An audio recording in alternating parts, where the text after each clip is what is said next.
Hey, mighty man of God, Joe Martin here with Real Men Connect, where we help good men become great men God's way by providing with real answers to real problems in the real world. Guys, I'm just leaving my wife's gym, going through one of her training classes. I tell you. And I wanted to shoot a video on my way home. I'm exhausted, I'm tired, my body is aching a little bit, but I know it's good for me. But she inspired me to ask you a question and to shoot a video on this. I want to ask you this. What are you training for? What are you training for?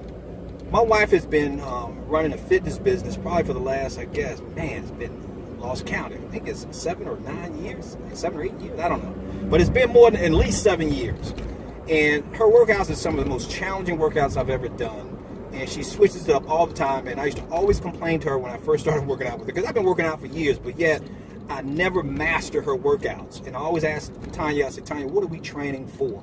And she would give me this weird look that she said, I'm training you for life, not just to get your body stronger, but to prepare you for your grandkids, to have energy to play with your grandkids, to be around to see your daughter get married, to see your grandchildren graduate from college. So she's telling me there's a bigger purpose of why we train. So I'm asking you the question, what are you training for? Now, here's the truth of the matter. We're always training for something. Our habits, the things that we do, the choices that we make are all in training for something. The question is, what are we training for? Now, I'm going to use an analogy and a metaphor that I think that will resonate with you as a man. And I'm going to look at football as an example. And I want to, as I ask you about what you're training for, what your end goal is, what your end game is, I want you to think, where do you fall on this scale? Where do you are now? If you had to be brutally and totally honest with yourself, what are you training for? And we're talking about when it comes to being a Christian man, a godly leader, the spiritual leader of your household.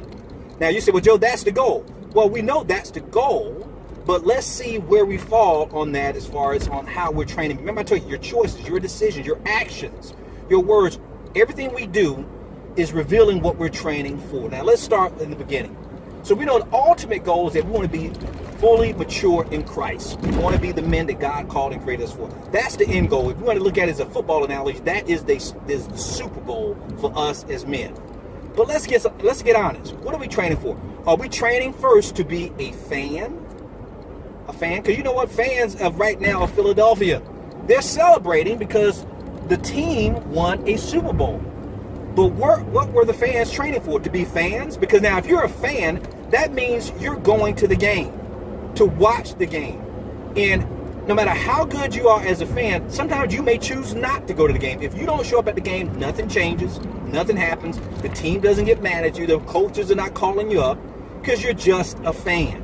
Now, the fans play an important role because they cheer on the people, but is that what you're training for? Are the decisions that you make in your walk with Christ training you to be a fan? That means just showing up at the game and sitting in the stands and cheering. That's fine if that's what you're training for. Or are you training to be a player? Are you training to be a player? Now, they don't just go to the game. Obviously, they're part of the team. But all players are not created equal. You have some players who are not starters. They're sitting on the bench. They're standing on the sidelines. They never get their jersey dirty. They show up at every game, but they never get into the game. Have you seen some people like that at church? And they're just players, but they're not actually playing. But now they're ready if you call on them. They might go in the game if you need them. But they're going to sit on the sidelines and they're going to watch. And who are they watching? The starters. Now, are you training to be a fan? Are you training to be a player where you just show up at the game? Are you training to be a starter? That means you get on the field, you get your jersey dirty, you get your hands dirty, and you're doing the dirty work. That means when you're training because you know they're going to call on you. You're going to be in the game, and you must do your job with excellence. You must do your job well, or they're going to put you back on the bench. But that's not where it stops.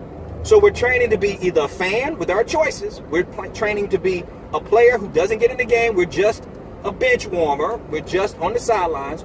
We're training to get in the game and actually play. And then you have another thing that you're training for, to be a coordinator. This is a leader. Now, that person is in charge of a small group of the team.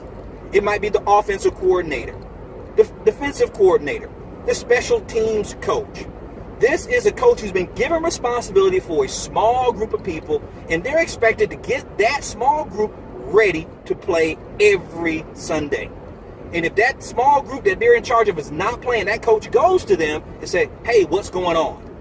So you have to train. You have to have paid your dues, even as a player, to get promoted to being a coordinator or an assistant coach, which already tell you what the next part is. You can actually be training to be a coach. Now, we call this disciple makers, and I'll tell you why in a second. You can be trained to be a coach. That means you're leading the leaders under you. You're leading the players. And guess what? Even the ones who are not playing, they're dependent on you, and the fans are hoping that you're going to bring them a winning team. Now, a great coach, the sign of a great coach is not just that he leads his team well and that he has a lot of wins and victories under his belt, but he's judged by how he trains and prepares the coaches underneath him. See, because if you train your coordinators good enough, and if you're doing your job diligently and faithfully, that means the coordinators under you will eventually become, guess what? You got it, coaches themselves, and maybe have to leave you so they can go coach another team. And they're going to coach another team. That means you have discipled them properly so they can go out and make disciples. So let me quickly review that for you. I'm asking you, what are you training for? Are you training to be a fan? Will you just show up at the game occasionally and nobody really misses you? Are you training to be a player where you just sit on the sidelines hoping they don't ask you to go in the game because you haven't been ready, prepared yourself to go in the game? You just sit on the sidelines hoping that maybe you might get your shot, but you're not ready every single week to play. Or are you training to be a starter who goes in every week with a job to do, with an assignment, expecting to do your job diligently? Are you training to be a coordinator, to be able to train a small group of people, getting them ready to play every single week? Or are you training yourself to be a coach, where you're going to be responsible for the people under you, including the coaches, the starters, and the players, so you don't even disappoint the fans? But that's not the goal as a coach. Eventually, are you raising them up, the people underneath your assistant coaches, so they can go out and coach their own team? Guys, I'm hoping this blessed you, because when the revelation came to me about building our team and coaches and all this other stuff, it really hit me.